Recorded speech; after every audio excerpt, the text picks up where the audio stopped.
Hello, this is Mark Satterfield, and welcome to the Velvet Rope Playbook. Tonight's chapter, The Bellagio Blueprint, What Vegas's Most Elegant Casino Can Teach You About Selling to the Affluent. Walk through most casinos in Vegas and you'll hear the same song on loop. Noise, chaos, bright lights, and free drinks. It's excess by design. But then there's the Bellagio. You don't stumble into the Bellagio, you arrive there. And from the moment you step onto that Italian marble, the energy shifts. No cartoonish neon, no $5 blackjack tables next to the food court. Instead, you're met with calm opulence. Floral displays more expensive than your car. Chandeliers that whisper old money. And staff who speak in low tones, not barked scripts.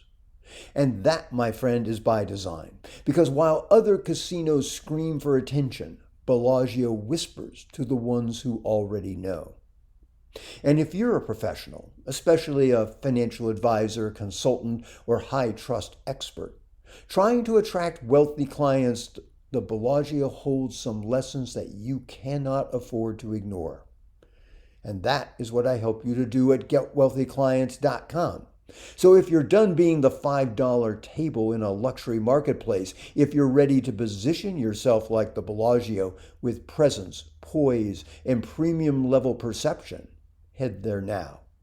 That's getwealthyclients.com, where you'll find my best-selling books and trainings tailored for professionals who want to attract, close, and retain affluent clients using elevated strategy, not empty noise. So let's break down how Bellagio does it and how you can too. In the 1990s, when Steve Wynn built the Bellagio, it wasn't just another casino. It was a statement. He'd already built the Mirage. He'd already changed the Vegas skyline. But the Bellagio, this was different. It wasn't just meant to attract high rollers. It was meant to attract the right kind of high rollers. Wealthy, tasteful, international. People who were offended by flashing lights and buffets. People who wanted European elegance in the middle of the desert. So what did Wynn do? He borrowed from luxury hospitality, not gaming. Imported fountains from Italy. Brought in Dale Chittuli to install blown glass ceilings, created art galleries and fine dining, not food courts and novelty t-shirts. Staff were trained like they were working at the Ritz, not the Rio. The casino became a sensory experience, but in reverse. Instead of attacking your senses, it seduced them. The Bellagio taught one of the most important lessons in the high-end services field. Don't chase attention, elevate atmosphere. Think about it. Are you trying to get attention from high net worth clients by doing more, posting more, emailing more, offering more? Or are you creating an environment, a brand, an experience, a tone that pulls them in because it feels rare, controlled, and intentional? There's a guy I know, Michael Truss, who works with hedge fund families. Very low profile, no ads, no social media. But when you walk into his office, you know. Custom leather-bound books on the shelf.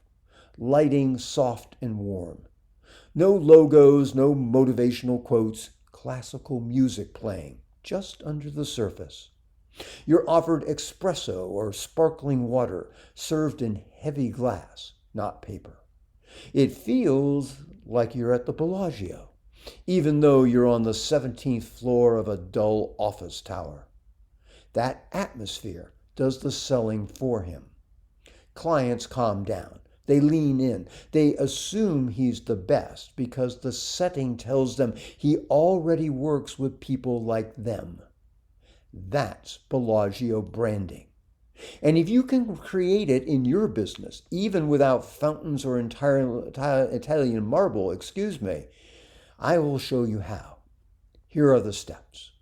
Number 1, curate an elegant environment, even digitally.